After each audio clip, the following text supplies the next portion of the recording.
episode. This episode's called Chugging Through? Yep. Because you checked your credit score? Because I checked my credit score and you're I'm chugging trying to get back up to a good number? Yep. Hi, guys. Hello. This is going to be a very chaotic episode. This is going to be a godless episode. This is going to be a very godless episode. Yeah. I can already tell purely because of our energy now. Very goblin-esque. Very goblin-esque. We were sitting here. Screaming. Dwayne "The Rock" Johnson. It's about drive. It's about power. We stay hungry. We devour. Oh my god. And then I was the fact that he has a song makes me irrationally angry. Isn't that insane? I don't like it. It's about drive. It's about power. I mean, like, good for him. Put in the work. Put in the hours. He could probably murder me by stacking money on top of me. Like, that's how much he's worth. It could crush me. He could crush you with his money. But, like, alright. Bing bong. Bing bong. Fuck your life. What are you thankful for? I can't. TikTok is... What would you say if you saw Joe Byron in the Oval Office? I'd give him a big old kiss. Hey, yo! Hey, yo! TikTok has gone off the rails, and I'm here for it. It truly has gone off the rails. I'm here for it. No, it truly has gone off the rails. You good? I'm fully here for it. Yeah, I'm like... Just yawning. Very tired today. Why are you so tired? I don't know. Final season's kicking my ass. It's the holiday season, too. My apologies. My deepest condolences. My deepest condolences. It's the holiday season, y'all. Speaking of condolences, y'all. Hey, that's a segue. That was a segue. Before we start, I want to open my advent calendar.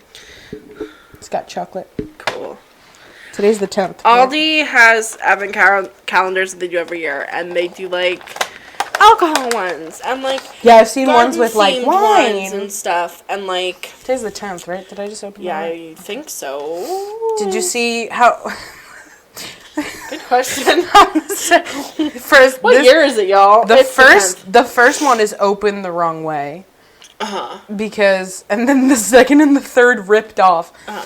Because I didn't realize there was a little tab where you stick your finger under it to pull it open. I fully tore it off. I'm gonna keep it real with you. When I first sat down and saw that, I was like, oh, that's where they're keeping their pills for this holiday season. Like, it didn't look, like, in my brain, I was like, that's such a cute idea for a pill holder. Keeping my pills in my advent? I was like, that's kind of cute. You know, like, the Monday, Wednesday, like, the Monday, Tuesday, Wednesday, like, the... Wouldn't that be festive ones? Wouldn't that be a good idea? I'd be a lot more keen to be taking my meds. If I put them in that? Are you kidding me? Let me just go grab my allergy pill from my Christmas-themed pill holder. I love it. I think that should be a thing. TM. I just realized I'm chewing into the microphone. Yeah, like fully. Sorry for Ray's atrocities this episode. They definitely just heard me like. That's disgusting. People who do mouth ASMR on TikTok make me angry. Are those people who do like the mukbangs where they're eating like raw octopus and they're like. See, like, I've never come across that. I meant more like gathering a lot of spit in their mouths and then just going. You can't see what I'm doing. I'm not doing it into the mic purposefully because I'm not a heathen. But, like, swishing their tongues around and, like, y'all know what I mean. I don't gotta explain myself no more. Can you do me a favor? Can you grab the apple juice off my bed? Okay. I'll hold the microphone. No, I will. It's okay. No, I think you need me to hold it. I have 2 microphones now. There is no apple juice on your bed. There's no apple juice next to the fan? Oh. There's 100% apple juice on my bed. So let's talk about the hiatus we took. Oh, I forgot about that. We took a 2-week hiatus. Life got weird. I got very sick. Oh yeah, tell me about that. Speak on that. I was super speak your truth. Speak your truth. I got very sick, which I later found out was because my wisdom teeth were infected. Oh, fun. And it caused a very severe viral sinus infection. Yeah, that's bad. super severe sinus infection. That would explain all the pain you were in. I was crazy sick. I was like, you remember, I was like... Yeah, you weren't feeling hot. No, yeah. I felt like death. Yeah. And, that sucked. And then the next week, so we took a hiatus that week because I was like, I don't feel good. Mm-hmm. I sound bad. Like, I'm not really in a place to be doing a podcast right now. Yeah. And then the week after, on Tuesday, which was now last week, I got my wisdom teeth removed. Yeah. All 4 were taken out at once. Ouch. And it was a rough surgery. The doctor told me that the surgery was like fine. I was on Twilight, so I was like out of it. Yeah. And he said, like, hey, we're done, it's all good. And I was like, whoa. Yeah. Like, on a different side. He was like, yeah, I'm sure. And then I had, like, gauze in my mouth, and there's a video on my Snapchat of me staring off into the distance, like, really weird, and then looking at my camera going, I got my wisdom teeth out, because I had all the gauze in my mouth. And then I just, like, smile, and you can see all the blood in my mouth, and it's disgusting. That's yuck. And, so recovering from that was rough. Yeah. Because I'm still in pain, and it was over a week ago. So that was a rough one. I'm hoping that... Teeth stuff is... It was tough, especially because... I got the sinus infection because 2 of my impacted teeth were infected. Yeah, so then after your teeth were pulled, you're having to deal with the infection head on, as well as that. As well as the aftermath of the surgery. So I'm just kind of like recovering, and it was rough. Yeah. But you made a good point. Speaking of condolences. Yeah. The holiday season, y'all. It's the holiday season, and on this week's episode, we were going to talk about grief during the holidays. I feel like recently we've been talking, at least not recently because we took a 2-week hiatus. Yeah. But I feel like the last couple episodes have been kind of grief centric, and I think that's because it's been on both of our minds, subconsciously for like a while. Yeah. This is what happens, y'all. This is where it goes. How it I got my nails done. They look good. They look good. They look good. Speak on that. Speak more on that. I have been listening to a lot of the Tripod lately, if you guys don't know. Speak more on that. I love the Tripod. Try Guys, they were on BuzzFeed, and then now they have their own company. They have a bunch of podcasts. Me and Hannah have said repeatedly, we'd love to have them. If we ever, our podcast, our small little podcast, our tiny little a centenary dorm that gets like 4 views, that gets very few views. We were saying that if we ever got big enough that we want to have the Try Guys on our podcast. Yeah, and I've just been feeling going through the menu playlist. Oh, I love that. Me too. Because what was I gonna do for a week when I was laying in bed? Tripping on Percocets. I was like, what am I going to do? So I watched almost every video. And I've just been going through the Eat the Menu playlist. I love it. Yeah. In the past couple episodes, Miles, who they refer to as their podcast gremlin, has been saying a lot to everything anyone says is off topic. Speak on that. Or anything that they have to talk about in real time. He's like, boots on the ground. And so that's all I've been saying.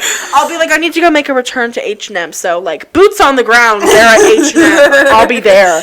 And my family's like, Hannah, pause, rewind. Are you good? And I'm like, speak on that. So, yeah, I got my nails done. I'll speak on that for a second. Yeah. I bite my nails really bad, and I pick at my face. So I wanted to get something... I pick like there's no other I wanted to get something that would get me to stop biting my nails and get me to stop picking at my face. Yeah. So I got acrylics, and I got some length to my nails, just long enough where it looks like an actual nail and not just like some like horribly disfigured thing that it looked like when I was biting it. Yeah. But still short enough where like I can play the ukulele and I can type. You can function as a human being. I can like type on the computer, stuff like that. Women and also men and also everyone in between that can function with really long nails. You're God. God bless you. You are ethereal. You are truly like a gift from the heavens above. A heavenly being. A heavenly being. Yeah, so I got my nails done. It was like $50. Expensive. But it was worth it. Yeah. And then it's like $30 to fill it, to like get it touched up. Where'd you get them done? I went to this place in Mansfield, the shops at Mansfield. The shops at Mansfield. And it's right next to where Piggy's Barbecue used to be. I know so many people who go there. It's Parnell's too, baby. Yeah. They're good there. I like them. Yeah, they did really good. And they did a really good job. And I'm looking to just, like, touch it up every 3 weeks. Yeah. Just get it touched up because I like the way it looks. Yeah. And I haven't been picking at my face because it makes it more difficult. It does. It makes it a lot more difficult. And I haven't been biting my nails. Awesome. Good for you, dog. So I guess we found the solution. Absolutely. So grief at the holidays. And every time we go off topic, we just speak on that. Speak on that. Speak on that. That's so funny. We were saying that we have very different experiences with grief at the holidays. Yeah. So I feel like you and I's experiences with grief are both very similar and very different. Regardless, they're both incredibly valid. Oh, yeah. Incredibly. Incredibly valid. I want to preface this podcast before we dive into it with saying that everybody's experience with grief, whether that be with a pet or a family member or a loved one that you weren't really close with, but it still affected you, everything is valid. Your grief is valid. Yeah. And this episode is not to, and anytime we talk about grief, is not to make it seem less valid. Yeah. I think or like our experience is like everyone's experience with grief is so unique. Yeah. And they're all absolutely terrible. Oh, they suck. Nobody's like, I really love grieving. Can't wait for my grandma to die. Like, nobody's like that. Nobody's like that. I can't wait for my grandmother to pass away. Yeah, like I don't know what that accent was. Cruella de Vil. It was Cruella de Vil. Who created this dress? You did. Oh my god. I didn't see that movie, but I saw like the clips. I neither have I. I want to watch it. I bought booze. Sorry. Speak on that. Me and Hannah were saying that we're going to do a 2-hour boozy Christmas special. Yeah. Or holiday special for whoever celebrates. Around, we celebrate Christmas. But yeah, it'll be somewhere between Christmas, New Year's, Hanukkah, somewhere. Hanukkah has You'll happened. see it eventually. Yeah, it's over. I forgot. And we're Happy Day Nights. We're going to do a boozy 2-hour Christmas special. So I bought peppermint rum chata. Cool. Peppermint bark rum chata, which apparently is really good in hot chocolate. Yeah. And I also bought red velvet Baileys. Interesting. Which speak on that. It was on sale, and it sounded. Stop saying speak. I only buy my booze on sale. It was on sale. I go to Bottle King, and I'm like, "Where's the cheapest bottle of wine?" Yeah, it was on sale, and it looked really good, and I was like, "Fuck it." Yeah. So I bought. It's like red velvet cupcake Baileys, and I already drink Baileys straight. Okay. Yeah. I think Baileys is great. It doesn't have a high alcohol content. Yeah.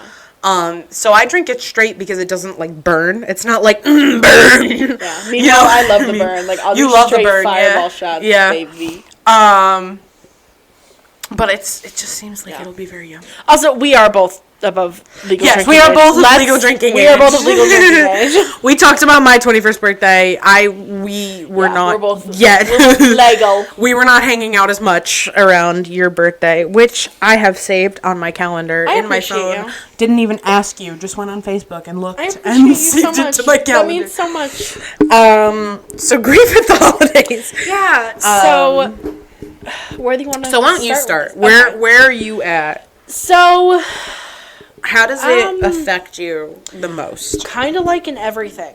Yeah. I feel like throughout the rest of the year, so losing a parent is it's kind of a different animal. Yes. Than regular. It's grief. a different. It's a different. It's a different beast.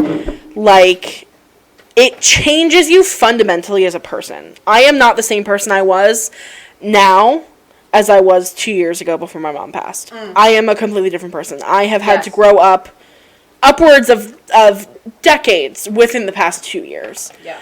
And, like, really was tossed into the abyss that is adulthood. And of course, like, I still have my dad, and he's so wonderful and understanding and all that, but losing a parent, like, regardless, is really difficult. It's gonna mess you up no matter and what. I specifically lost my mom right around the holidays in 2019.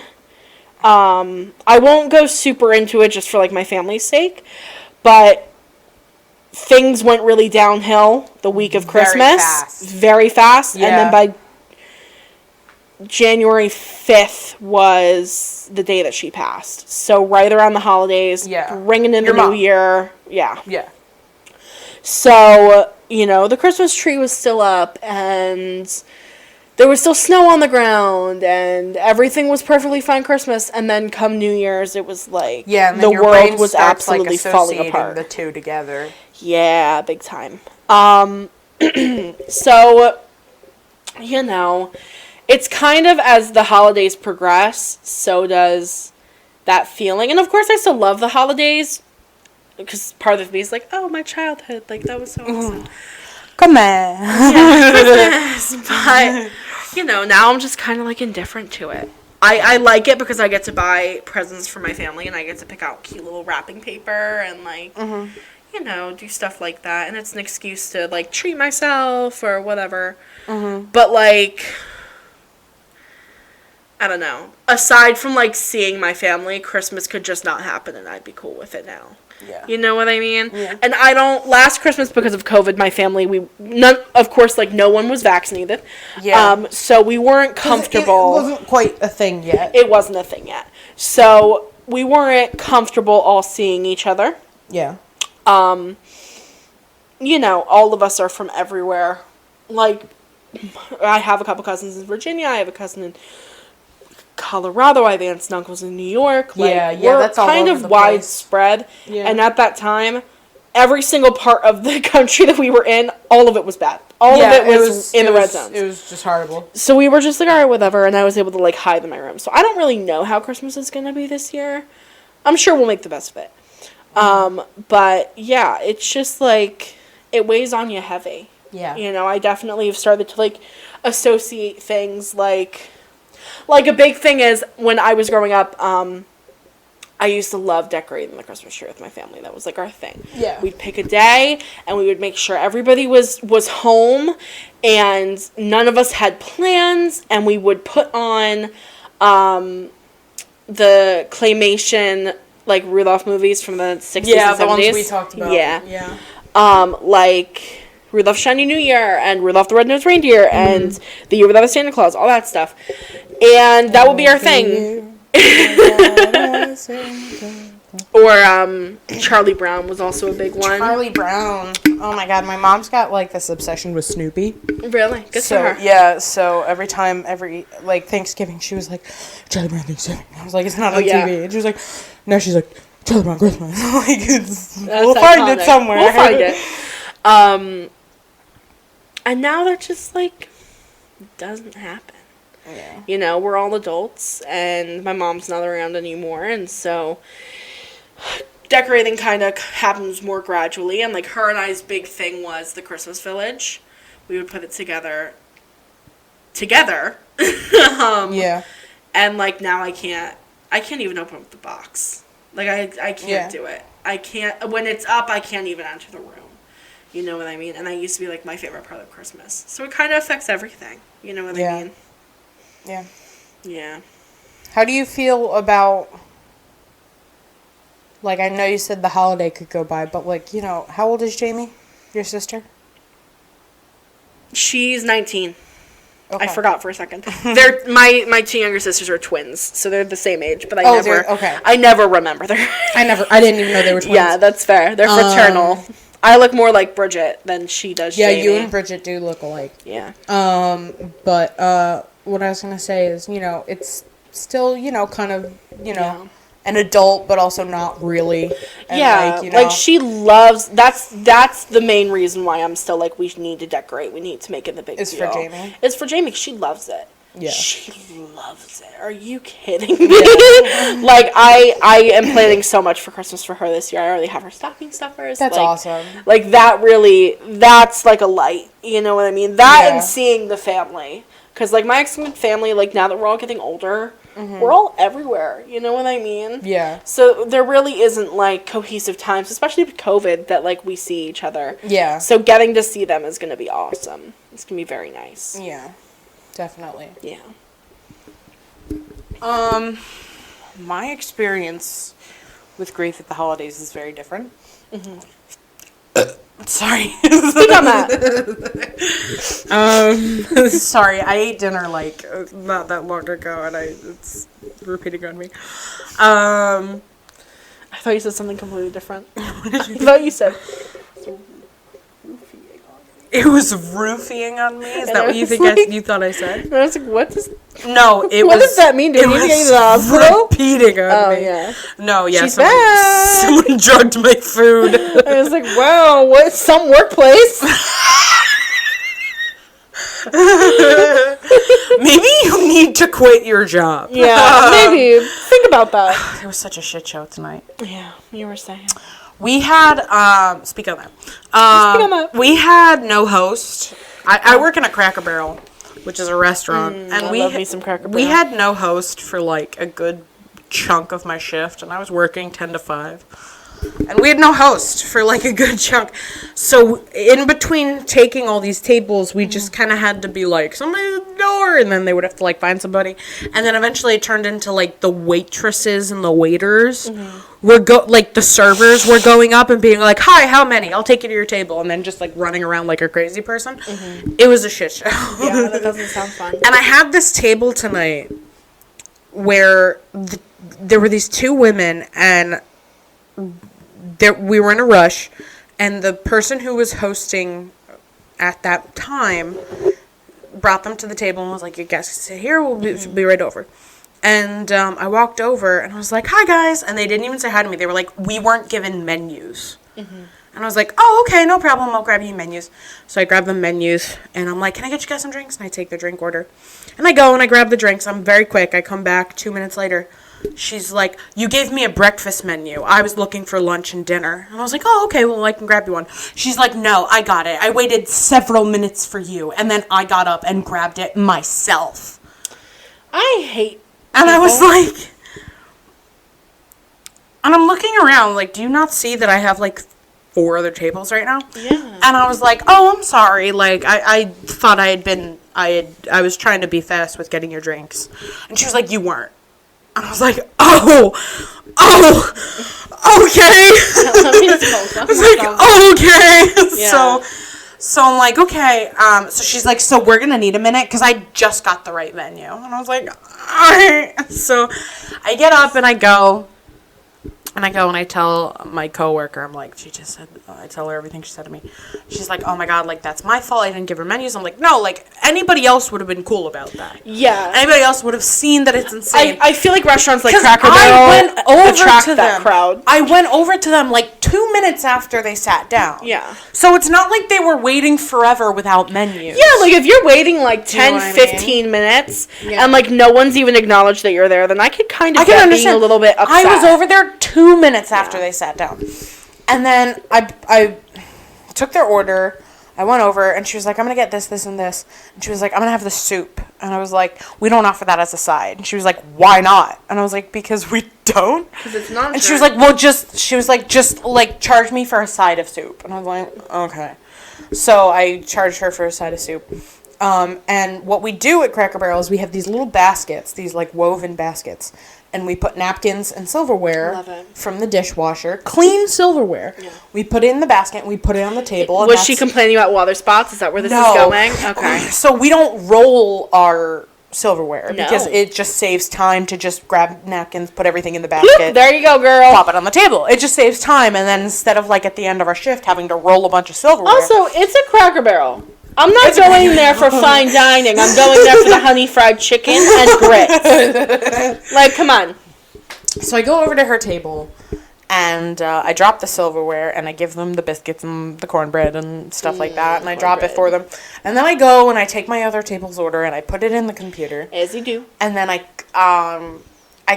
am walking to the other table that's there to check on them, and the woman stops me, and she's like, excuse me. And I'm like, yes. And she's like, why did you give us dirty silverware? And I was like, oh, I actually just took that out of the dishwasher, so if you're seeing any, like, spots on it, it's just water that dried on the silverware. Yeah. And she's like, no, it's in a basket. I was like, okay. And she's like, ma'am, have you ever been to a Cracker Barrel before? She was like, it's in a basket. And I was like, okay, is the basket dirty? And she was like, no, but, like, you clearly took it off somebody else's table. And I was like, look around, girl. What? And she was like, if it was clean, it wouldn't be in a basket. So she's just, like, in a bad mood looking to start problems. If it was clean silverware, it wouldn't be in a basket. And I was like, actually, what we do here is we take the silverware out of the dishwasher. We have whole bins of clean silverware. And then we put napkins in the basket, and then we put the clean silverware in the basket, and we bring it to each table. She was like, I don't see any other tables with baskets. And I was like, that table has one. That table has one. That table has one. And she starts looking around, and she starts noticing the baskets. And she's like, so this is for us. And I'm like, yeah, I didn't give you another table silverware. Yeah. Like, I didn't take it off a table. She was like, but it's clean. And I was like, yes, it's clean. I would have been like, let me go grab you some napkins and some soap like, in the back if you're worried I was about like, it, it's clean. And she was like, okay, just making sure. And then I was like, okay. And the table, 2 tables over, heard the whole thing, and they were like, I'm not going to have a name. And I was like, I don't understand. I mean, like, I get it, because honestly, if I'd never been to a Cracker Barrel before, I would also be like, why is basket here? Yeah. But, like, look around before you stop a waitress in the middle of a rush. So what we do is sometimes our managers will hop on the grill when we're short-staffed, and there was a thing outside of Cracker Barrel today where a transformer, somebody hit a pole, and a transformer exploded. So half the street was shut down. Yeah. So it was very difficult to get into the building. Yeah. So one of our cooks was running late, so the manager was like, it's all good, I'll hop on grill until he gets here. Yeah. So he hopped on grill, and I bring the food out, and she's looking at it, and she's like, do you have a manager I can speak to? And I'm like, in my head, I'm like... Yeah, he's back there cooking your food, Mama. In my head, I'm like, you didn't even try it, so there's no way you don't like it. And I was like, oh, he's actually on grill right now because one of our cooks is having trouble getting in. What can I do for you? And she was like, I want to know why there's so much food on this plate. And I was like, what? She was like, this is way too much. You should never be serving this much food. And I was like... So she's really looking for she any really problem. Was looking for She's just looking for a comped meal. Yeah, and I was like, I could bring you a box, and I tried putting, like, a positive spin on it. I was like, well, you know what you could do? Like, girlie, that's breakfast tomorrow, and I was like, I could bring you a box. You got lunch tomorrow. That's awesome, right? Yeah. And she was like, I really... are big. Yeah, she was like, I'm really not comfortable with there being this much food on my plate. And I was like, what would you like me to do? Yeah. And she was like... just bring me a box. And I was like, okay. So then I go and I check back a couple times. And they're like, the food is great. They're like, the food is great, no problem. Of course it is. It's and I bring it back. And then I bring them the check. And they're like, thank you. And I give them the check. And then she's like, she's handing me her credit card. And I'm like, oh, you pay out front. Like, you go out front into the store and you pay. And she's like, I have to wait online to pay? Yes, but it's in the middle of a gift shop, girlie. Buy some Christmas trinkets. well, it's in the middle of the gift shop. You know, you could look around while you're waiting. Do they have their Christmas stuff out yet? Yeah. Oh, fuck yeah. Okay. I was like, you could go and you could take a look, and then, you know, you could pay whenever you're ready. And she was like, but I'm ready to pay now. And I was like, okay, but I said to her, I was like, I'm not allowed to take your credit card to the cash register. Even if you want me to, I can't. I was like, I'm legally not allowed to pay for your meal with your credit card. Yeah, that's how. And she was like, I don't understand the issue. It's my credit card. I'm giving you permission. And I was like, legally, I cannot do that because it's considered fraud. Because then I am paying for something with your card, and the person at the register thinks I'm paying for it. And she was like, I don't understand. And I was like, I can't pay for your meal. You have to go up front. She was like, okay. And then it was probably like a $50 meal. And they left me like $3. They left me like $3. They can't even hit that like $5. I didn't think I was getting any tip because she was so upset with everything. But yeah, so that's my rant. That's me venting about work tonight. It was crazy. Yeah. But yes, my experience with grief of the holidays is different than yours because it's not as much of a constant reminder. Because I lost my cousin Daniel, and I used to see Daniel on Christmas Eve, and we saw each other like at other times during the year. Yeah, It's not like we only saw each other at family events. Yeah. But the majority of the time we saw each other at family events. Yeah. And Christmas Eve is a big deal on my dad's side of the family. We do Christmas Eve. Everybody comes. We all bring something. It's a great night. It's a really great night. So Daniel passed in summer of 2019. This is going to be our third Christmas without Daniel. It has not gotten easier because there's just the constant reminder. I don't know if it's the constant reminder, but in the back of my head, I often think about how hard it's going to be there and know in my mind someone is missing. Yeah. Do you know what I mean? Like, we all come out for Christmas, and there is, like, the thought in your head of, like, something's not right. Yeah. And you're like, and the first year it happened, I was like, the first Christmas after we lost Daniel, we did it at my house because we didn't want my aunt to have to worry about it at all. So we hosted, because what we do is we rotate between my dad's siblings. Yeah.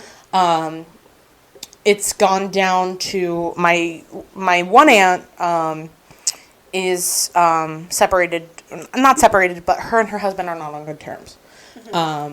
And I'm not going to go into details. It has a lot to do with when Daniel died.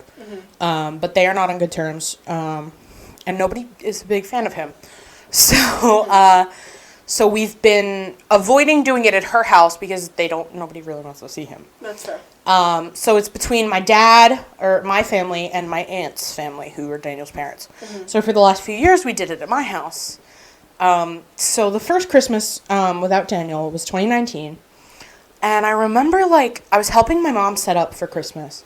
And COVID wasn't a thing yet. No, not yet. So like, there were we were all getting in together. The wind. Yeah, so we were all together. And my Daniel's parents and his sister were like, we're not missing Christmas.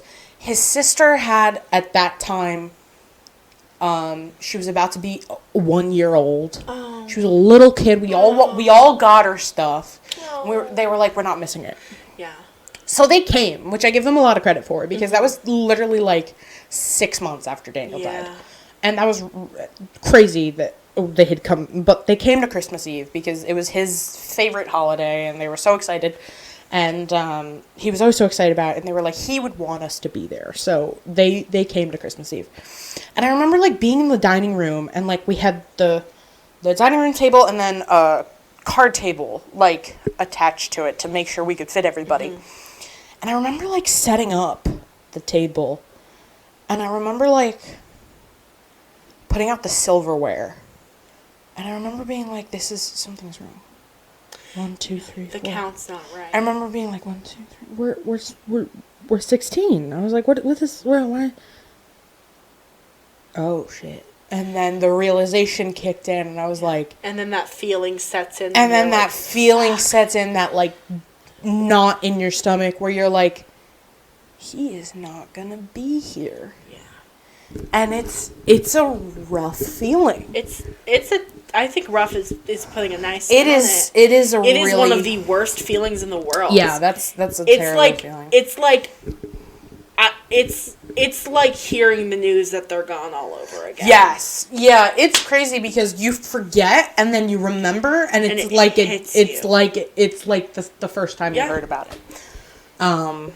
It's crazy. And all of a sudden, like, you're right. I was back in my living room, and I was sitting on the couch, and my mom and my sister were breaking the news to me. And I was like, I had, like, this flashback to them being like, something happened, and me being like, oh, Grandma died. Like, that's clearly what's wrong here. Yeah, like... And them being like, no, Grandma's fine. And I was like, if grandma's fine, then what's wrong, y'all? I was like, then what the fuck are you about to say to me? Like, and they were like,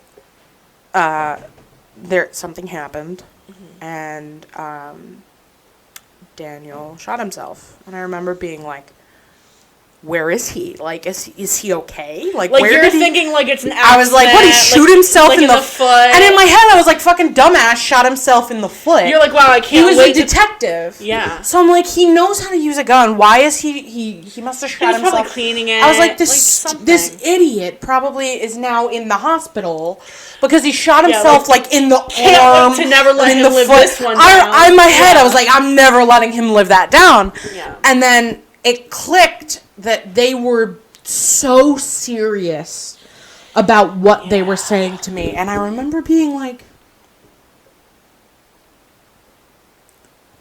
are you telling me that Daniel is dead? Yeah. And they were like, yeah, Daniel died last night. And I remember being like, no. Yeah. Because if you that knew didn't my happen. cousin Daniel, he was the last fucking person that you would think would die by suicide. Yeah. He was the last person that you would think about it. And I remember being like, I feel like you're wrong. Yeah. Like, that can't be true. Like, there's no way in hell Daniel died by suicide. And they were like, no, like, this is what happened last night. And I remember being like, I think it was like that night or the night before. And I just remember being like, oh my God, where is everybody? Where is my family? I need to be with my family. Like, why isn't everybody here? I was like, where do we go? And they were like, actually, everybody's at Aunt Anne's house right now, his mom. They were like, everybody's at his house. And I was like, somebody's got to tell Dad. Dad's in Canada. Dad was on a fishing trip with Daniel's dad in Canada. Oh my God. And I remember being like, no, like, we have to call them. They're like, they're already there. I was like, who told Daniel's dad? And they were like, Dad did. And I remember being like, I need to be with my family right now. And I remember going to my Aunt Anne's house, and just the shock. I couldn't speak. And I remember pulling up to my Aunt Anne's house, and all these cars were in the driveway. And I remember, like, they were like, you know, we were there, and then we knew you were coming home, so we came home. Everybody's waiting for you. And I was like, holy shit. So I remember, like, sprinting into the house and, like, hitting the wall in the living room and, like, stopping myself with the momentum. And I just looked, and everybody was crying and, like, holding them and, like, covered in blankets. And I was like, oh my God, this is real. And I remember looking into the living room and seeing my Aunt Anne sitting there hugging my Aunt Maria, her sister. And I remember being like, my life is never going to be the same. My life is never... If this is what just happened to my family, my life is never going to be the same. Yeah. Life as I know it just ended. Yeah. And I remember, like, my dad got up and he gave me this big hug and he was crying on my shoulder. And I remember being like... And I remember he pulled away and I looked at him and I was like, what do we do now? Yeah, like, where do we go from here? And I remember he was like, I don't know. Yeah. And asking your dad a profound question. And like, when your dad, you expect your dad to know everything. You expect, like, hey, what do I do with this? Oh, you do this, this, and this. Or like, oh, my car's making this noise. What do I do with this? Oh, well, it's this and this, yeah. And just looking at him being like, what do we do now? Like, where do we go from here? And my dad just looking so broken and genuinely saying to me, I don't know, was so impactful on me that I knew that everything was going to be different from then on. And I knew that I was dealing with a tragedy. And I knew that my life was never going to be what it had been. Mm-hmm. And I just remember thinking to myself, like, this is going to change everything. And it did. It did change everything. And especially at the holidays, because I have, like, distinct memories of Daniel and I on Christmas Eve. I have very distinct memories. One year, we all came in pajamas, and Daniel came fully dressed as Buddy the Elf. In, like, a full tights. Love it. Buddy the Elf costume. And I remember being like, what are you doing? He was like, I'm Buddy the Elf. And I was like, we were supposed to be wearing pajamas. And he was like, but I'm Buddy the Elf. You're like, did you not get the memo? I was like, I see that. I sent but it out that's in the mail. not the theme. He was like, no, it's fine. I was like, okay. All right. I actually slept in this last night, so. Yeah, there was that. And then, I want to say one year he came in a bunny onesie, like a pink bunny onesie. I want to say that was Christmas Eve. I honestly don't remember. I do remember him in a pink bunny onesie at some point. Mm-hmm. I think it might have been Christmas Eve. And then one Christmas Eve when I was dating my first ex, she came to Christmas Eve with my family one night, and she just stopped by for like an hour or two. And she came, and I introduced her, and everybody was like, yeah, this is great. And then Daniel was out on the deck, and my other cousin was out on the deck, and I went outside, and I was, like, talking to them. I was like, can I have a cigarette? And he was like, I'll give one to my adult cousin, and she could do with it what she pleases. And I was like, it's a really convoluted way of saying, Danielle, could you give her a cigarette? Yeah. So I was smoking with them, which I shouldn't have been, but I was. Yeah. And I was smoking with them, and I remember being like, so what'd you think? And my cousin was like, had met her, and she was like, oh, yeah, she's fine. And then I looked at Daniel, and he had this, like, disgusted look on his face. And I was like, what? He was like, break up with her. I was like, why? And he's like, trust me. Like, she's not it for you. And I was like, no, like, trust me, it's fine. And he was like, no, trust me. She is not the right person for you. And obviously she wasn't. Clearly, evidently, in hindsight. But I just remember that intuition and him. I remember him being the only person to tell me that he didn't like her. Mm-hmm. To be like, I'm not a fan. Mm-hmm. She's not right for you. And I remember being like, you saw her for 2 hours. There's no way. Yeah. You know that. And he was like, no, trust me. And he was 100% right. Yeah. And I remember when we broke up, summer before my senior year, I remember we were at, my uncle did this, like, barbecue clam bake thing every summer. And we were there. And he was like, so where's your girlfriend? And I was like, she's not. It's over. And he was like, oh, it's over, is it? And I was like, oh my God. I was like, yeah. And he was like, who dumped who? And I was like, I broke up with her. And he was like, why? And I was like, spill the tea. She was horrible. I was like, she was just the worst. And he was like, it's almost like I told you that. And I was like, wow, shut up. Yeah. I was like, too soon, Daniel. Yeah. I was You're like, not now. Salt on the wound. And he was like, oh, I'm sorry. I'm just trying to remind you that, like, maybe you should fucking listen to me. That's I was so like, funny. I was like, okay, all right, I get it. You're right. I should have listened to you. She was not right for me. Whatever. And he was like, oh, come on, let's get a drink. And I was like, okay. And like, all right, cool. He poured me a drink, and then he was like, to exes, they suck. Goodbye. And I was like, okay. And all right. we had a drink together. But I have such distinct memories of Christmas Eve with Daniel. Yeah. And we did this one thing one year. I don't know why we did it. Daniel found a cowbell somewhere in my house. I don't know why we had it. Love it. But he, like, found a cowbell.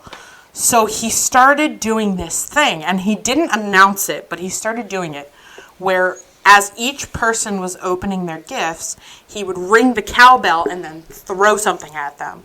So it was usually like, first it was a pillow, and then it was like all the wrappings from the previous gifts. Uh-huh. And then me and my cousins and like my sister started catching on. Yeah. So we were like, after they were done opening, thanks guys, and we would just wait.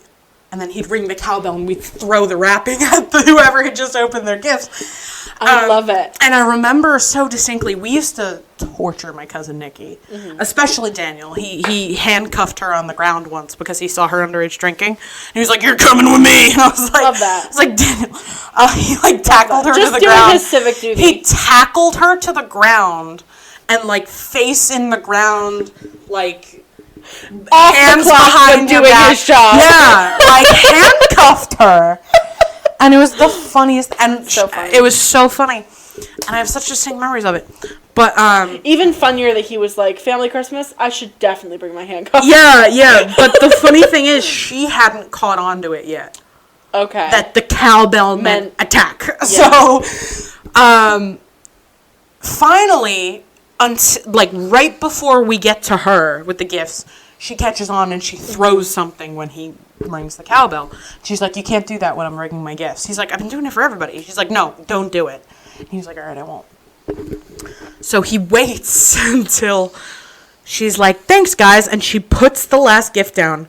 And he rings the cowbell and goes, "Now!" And we all throw it.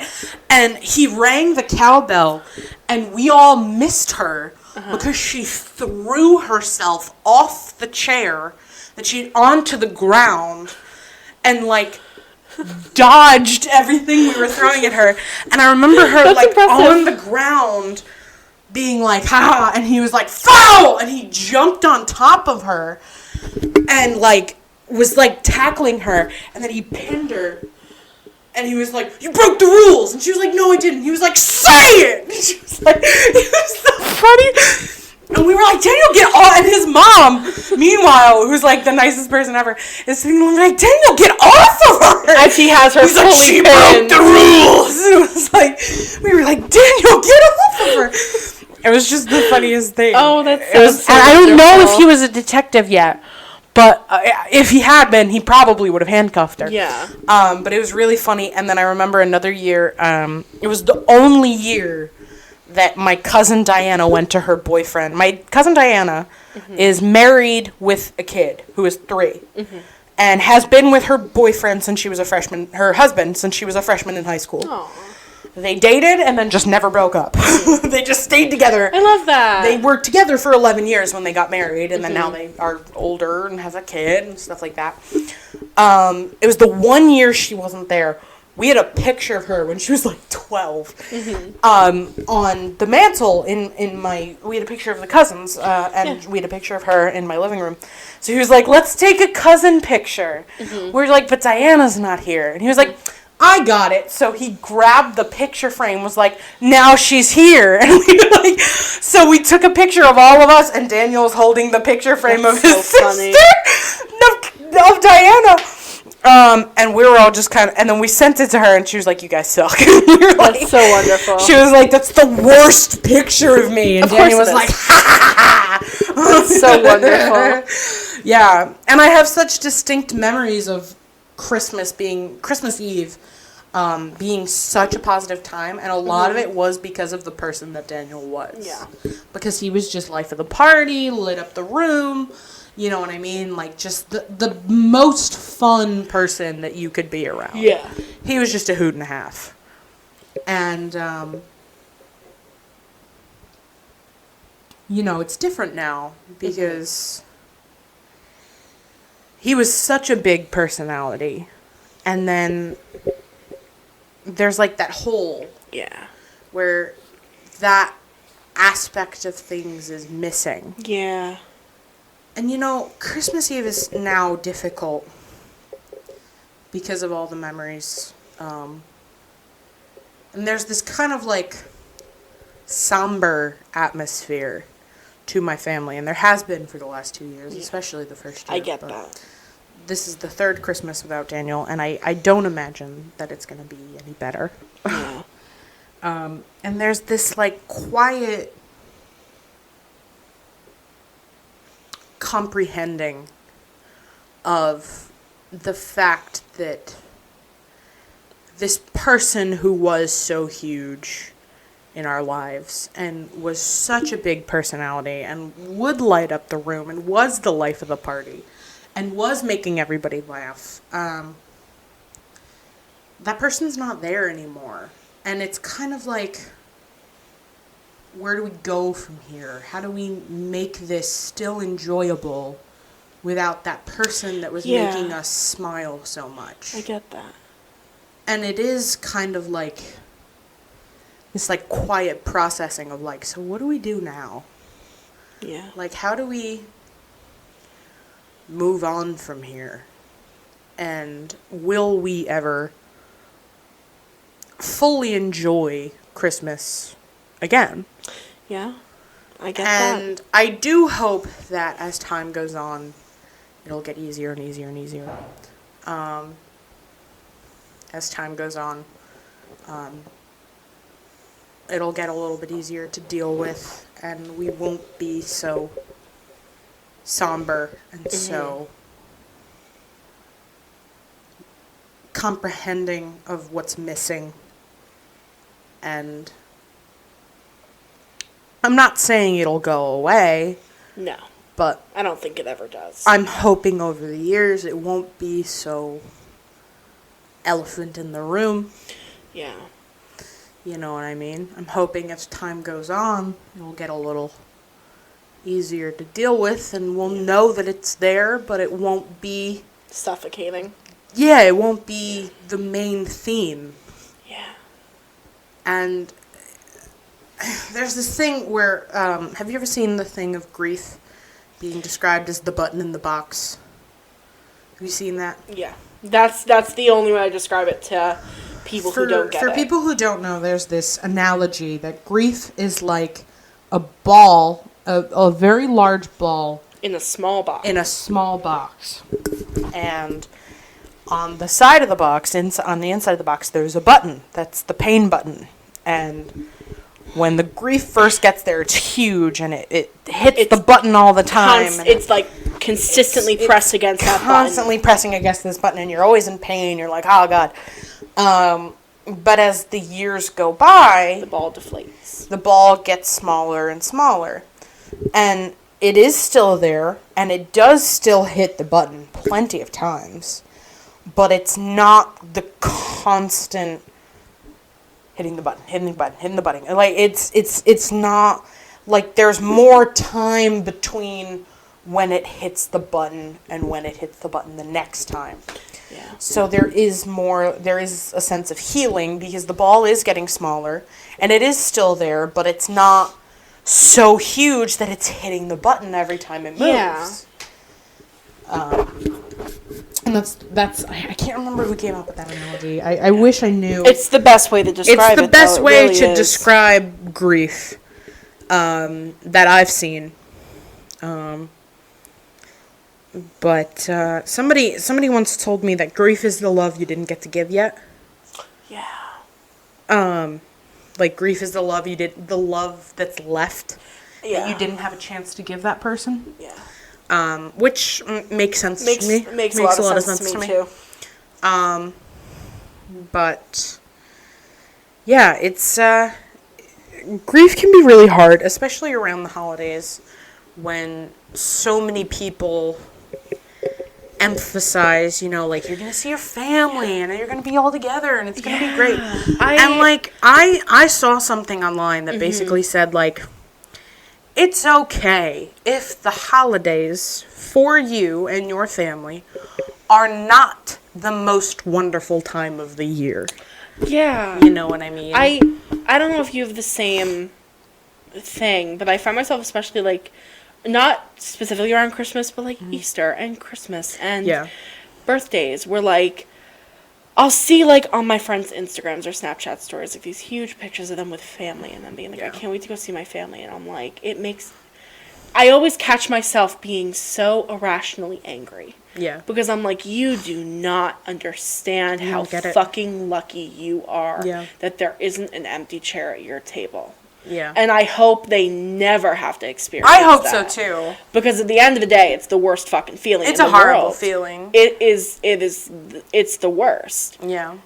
But I just find myself being it is something that you get jealous of other people. Yeah. And you get angry that other people don't get it. Yeah, especially But at the same time, you don't want them to get it.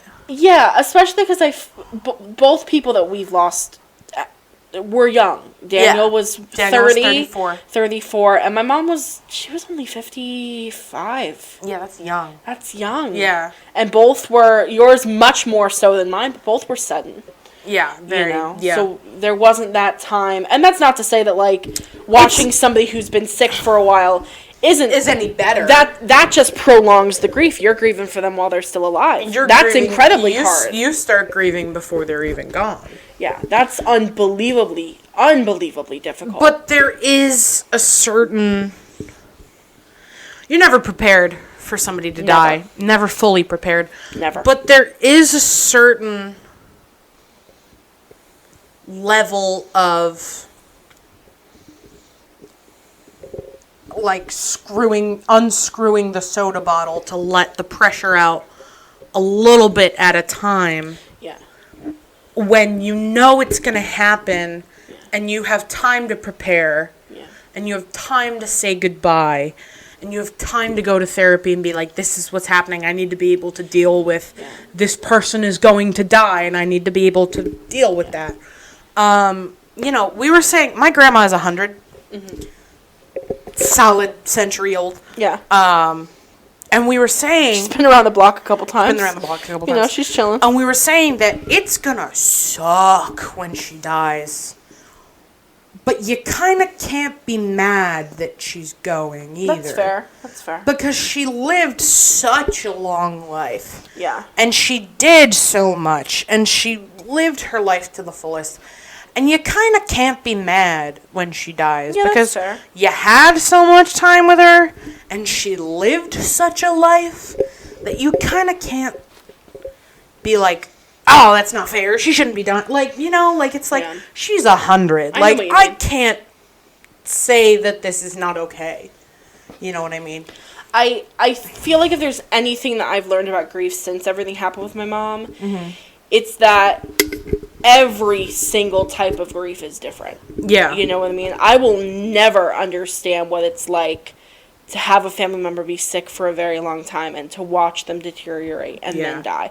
And I cannot imagine that is easy. I can't imagine. At all. Yeah, no. Just like I'll never know your situation. Yeah. You know what I mean? I'll never know yours. Like, I feel like every single person who is grieving... I hope you'll never know my situation. And I hope you'll never know mine. Yeah. I feel like every single situation with grief, everybody's, even if it's as similar as it could get, everybody's experience with grief is different and valid and very hard to go through. Yeah. Very, very hard. 100%. I don't think it ever gets easier. No. I think the ball just gets smaller. Yeah. Especially because it goes away and it still hits the button. And one thing with grief, especially around the holidays, but I find myself, this is me and my family's experience, and I don't know if this is your experience as well, but a lot of members of my family, and I won't go into details, I'll go into details for myself, kind of vaguely, but a lot of us found out who our true friends were. There were a lot of people in a lot of our lives who made it very much about them. I had some friends who made terrible, terrible, terrible comments. I had somebody tell me that I don't understand what grief is like because they know many more people who have died. And then when I asked... the number makes... Apparently it made a difference even though they were all people who weren't directly in that person's life. It was like a friend of a friend of a friend of a friend of a friend of a friend. Yeah. And... it's ridiculous. Like, at least 3 of us lost lifelong friends because of it. Wow. And I feel like around the holidays that gets exacerbated. I find myself missing those friends and being like, what will we be doing? You know? Yeah. And I find myself... And this is not the first time you've said that to me either. Is it not? No. This is not. I don't know if you've said it on the podcast. I don't think I have. I'm very weird about what I say on the podcast. Not weird, but you know what. No, you're fine. This is choosy. This is not the first time you've said that to me, because when we not early into our friendship, but early into us being as close as we are now. Yeah. You told me, I think I was like saying like, I'm really glad, you know, we got so close and stuff like that. I remember you being like, you know, I lost a lot of friends after my mom passed away. Yeah. And I remember being like, oh, I'm sorry. And you're like, no, like, you reaching out to me, I was like, this is a real friend. And I remember being like, it's got to be hard to, like, have that happen and be like, oh, you're not my real friend. Yeah, because it's like, I really had to take a step back for a while and be like, are these feelings valid, or are they coming from a place of being upset that they don't get it? Because I'll tell you, nobody in my life understood it except for, like, my direct family. Yeah, no, I personally don't think that you were in the wrong at all. I appreciate that. Because I don't think that invalidating somebody's grief is ever okay. Yeah. And being like, you don't know how bad I have it. Yeah. I was like, I remember... Can't we both have it bad? Why does it have to be a competition? I remember June of 2020, one of my friends was like, I want to move out. And I was like, oh, I'll come with you. And I remember we're standing there and we're looking at a house and we're, you know, just chilling, and my aunt calls me. Mm-hmm. And my mom lost her mom very suddenly and very young as well. My grandmother, Eileen, died of a brain aneurysm. Oh, wow. My mom was in nursing school or just graduated nursing school, and my aunt was 17. So she's like, they're the only people who get it. Yeah. That I know of. You know what I mean? Yeah. And she calls me she calls me while I'm standing there. She's like, all right, I'll let you get back to it, you know, whatever. Mm. She calls me later that night, and she's like, I know what you're doing. And I was like, what? And she knew that I had gotten into a huge argument with one of the people that week, and I had just lost a bunch of friends, and she was like, you're doing what I did, and don't do it. And I was like, what do you mean? She was like, you're running, and you don't realize that you're running. She was like, I moved out right after everything happened, and it bit me in the ass. She was like, don't do that to yourself. I remember sitting there for a while and being angry, you know. Yeah. Not at her. Angry at myself for not realizing it. Yeah. But I feel like when you lose somebody so suddenly, your brain doesn't really give you the option. Yeah. to not run. You can't face it. Because, you know, it's too painful sometimes. I think it's because even in prolonged tragic events, there is a sense of, I think at least, fight, flight, or freeze. Yeah. I really do feel like even in prolonged events, if it's tragic and it's traumatic, there is a sense of fight, flight, freeze. Mm-hmm. It was originally just fight or flight, but there is like there's this kind of like needing to validate the freeze and like stuff like, especially among like SA victims. Yeah. Who it's like, I just froze, I couldn't do anything, I couldn't move. Yeah. You like go into shock. That is a perfectly valid response to something like that. Yeah. But I think we subconsciously decide we're either gonna fight, we're gonna run, or we're just not gonna do anything. Yeah. And I experienced, after Daniel died, I experienced freeze. Mm-hmm. I didn't do anything. I didn't go back to therapy. I didn't think about adjusting my meds. I didn't do any of that. Yeah. And it destroyed me. And I hit rock bottom for the second time in my life. That happened to me right after. And then I was like, gotta run. You know? Yeah. And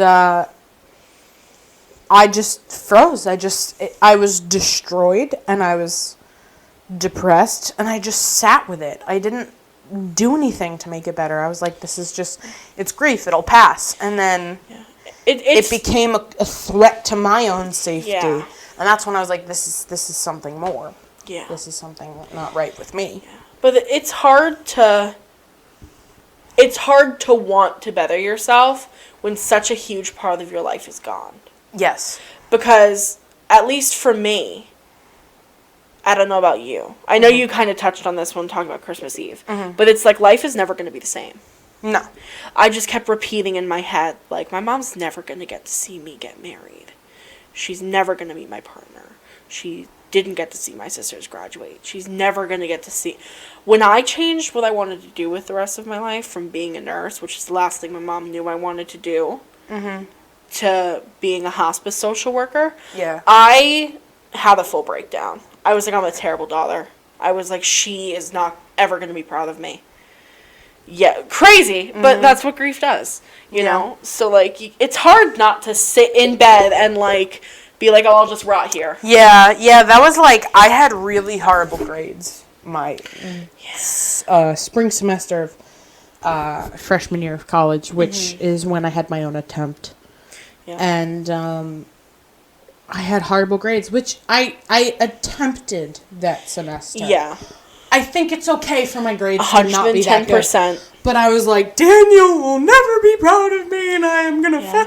And my dad was like, you know, Daniel almost failed out of college, right? And I was like, what? He was like, yeah, Daniel almost failed out of college. And I was like, oh. And he was like, yeah, he's proud of you just for being in college. And I was like, oh, man. It's moments like that that really bring a light to, like, how terrible it is, too, though. It causes irrational thinking. It causes distorted thoughts. 110%. And it makes you think, like, oh, I'm doing this person will never be proud of me. No. And then it's like, yeah, they are. Yeah. And it's crazy that you thought just because you weren't doing nursing that your mom would never be proud of you. Yeah. It's like, she's probably she's so proud of you. I hope so. Because you're killing it. Thank you. I appreciate it. You're killing it right now.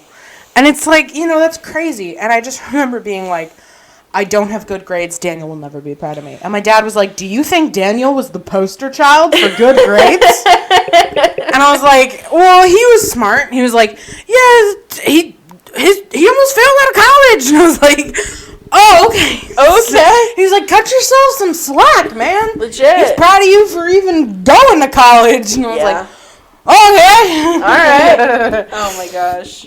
So, we are at an hour and 6. Yeah. That went by fast. That went by very fast. You still want to go to Target? Oh, my God, yeah. Let's go to Target. Let me check what time Target closes. I want to say 10. I want to say 10 as well, but I don't know. I don't want to be those people because it's 9:22. Yeah, I also don't want to be Worst comes to worst, we go to Walmart. Target. Closing time.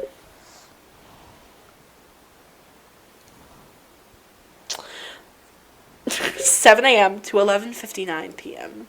Target? In Hackettstown? I don't know if it's Hackettstown. Look up Target closing time. Because that's not right. Hackettstown. 59. Target, I guess.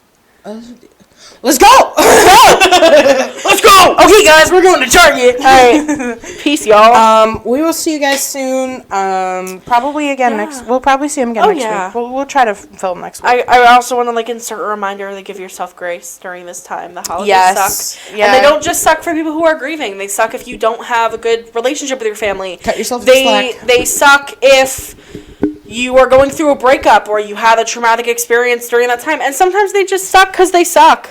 Yeah. Cut yourself some slack. Give yourself some grace. Go get Taco Bell or run yourself a bath. Do the enjoyable self-care. Do some self-care. Yeah. And even if it just means brushing your teeth.